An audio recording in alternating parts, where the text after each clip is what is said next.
Antoine de Saint-Exupéry voit le jour le 29 juin 1900 à Lyon. Il passe son enfance au château de Saint-Maurice de Rémence, où il imagine sans cesse de nouveaux jeux qu'il partage avec son frère et ses 3 sœurs. Il est très intéressé par le monde qui l'entoure, notamment par l'aviation qui le fascine. Il reçoit le baptême de l'air en 1912 sur le terrain d'Ambérieu. Cette expérience fait naître en lui une grande passion.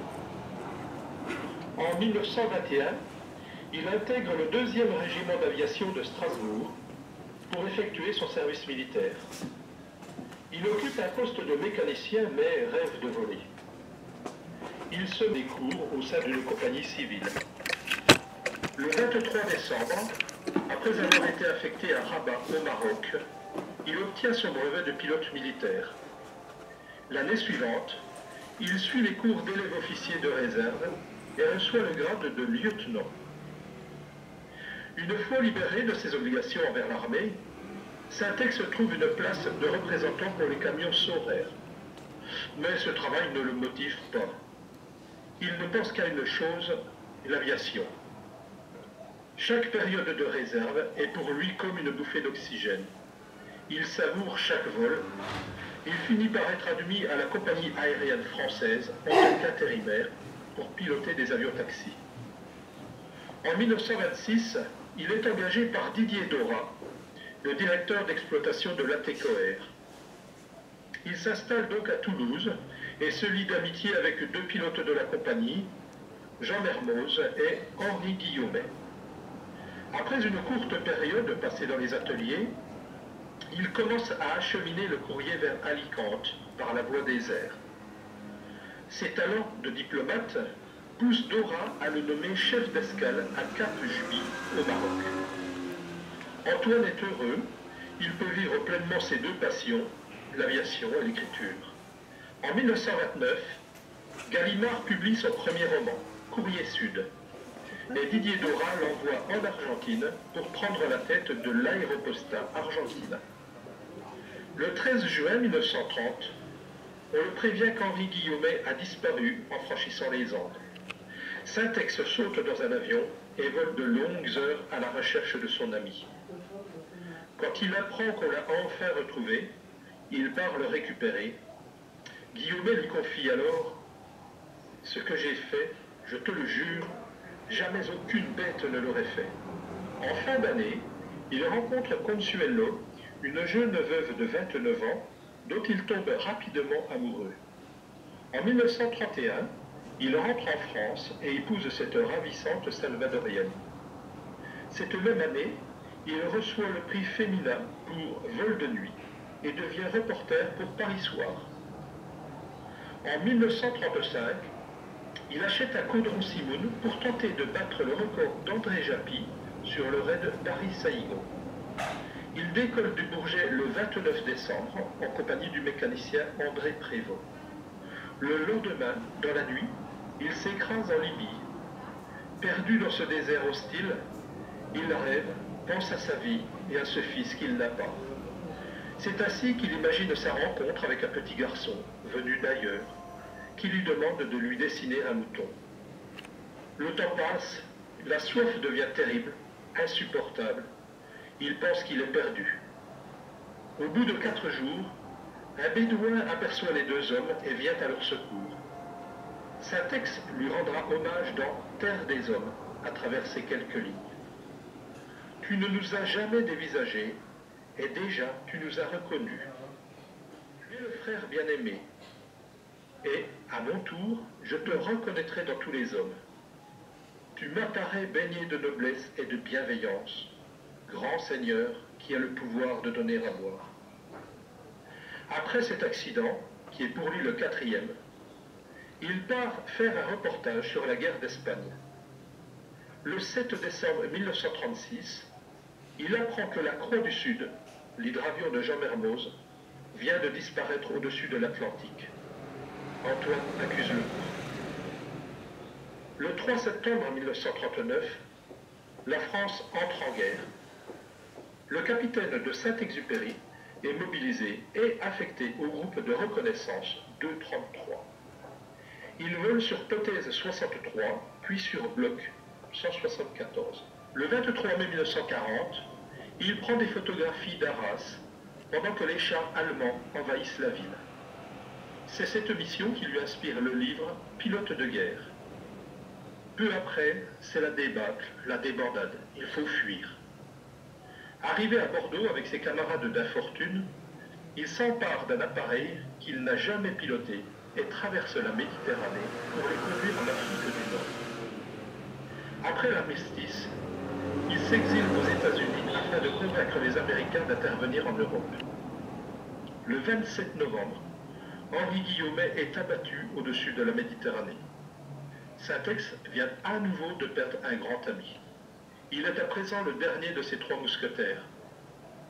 En 1943, grâce à ses relations, il parvient à reprendre du service malgré son âge. Il reçoit le grade de commandant et retrouve le 233 en Tunisie. C'est là qu'il fait connaissance avec un nouvel appareil, le P-38 Lightning. Ce puissant bimoteur n'a rien à voir avec les avions qu'il a déjà pilotés. Malgré sa complexité, Antoine s'y adapte vite. L'escadron s'installe ensuite à Alghero, en Sardaigne, avant de s'établir près de Bastia. Antoine est très pessimiste en ce qui concerne l'avenir. Lui, le grand humaniste, qui pense que tous les hommes sont frères, est blessé au plus profond de lui-même par cette guerre mondiale qui n'en finit pas. Dans sa dernière lettre à Pierre Dalloz, rédigée le 30 juillet 1944, il confie « Si je suis descendu, je ne regretterai absolument rien. La termitière future m'épouvante, et je hais leur vertu de robot.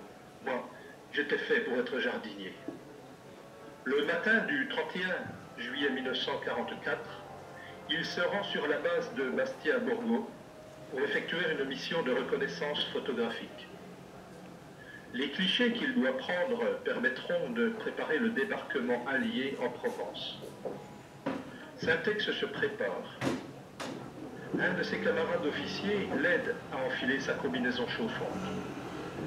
En effet, ses nombreux accidents et leurs séquelles l'empêchent d'effectuer certains mouvements.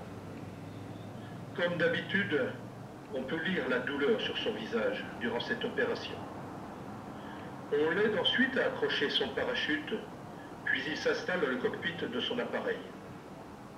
À 8h25, il décolle à bord du P-38 F5, numéro 268-223, et met le cap sur la France. Peu après, alors qu'il survole la Méditerranée, il disparaît des écrans radars.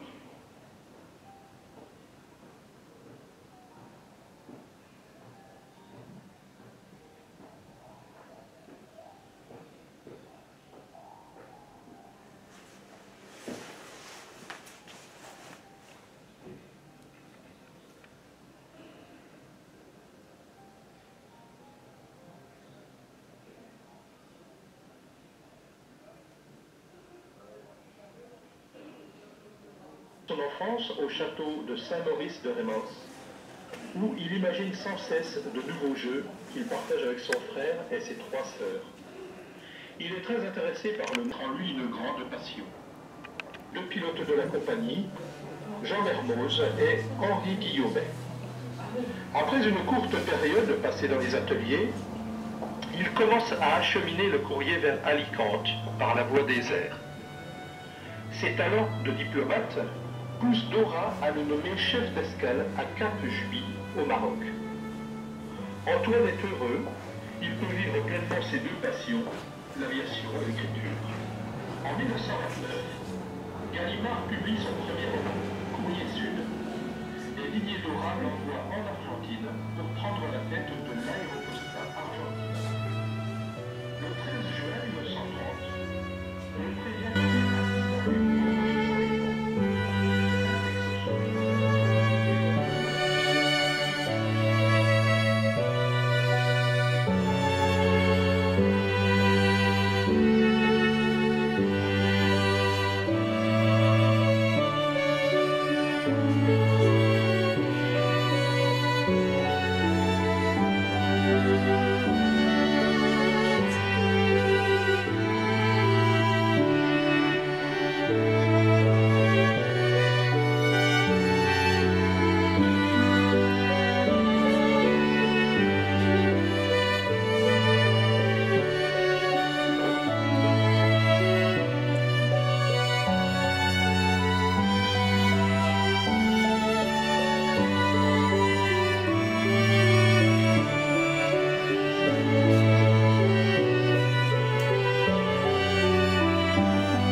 à son tour.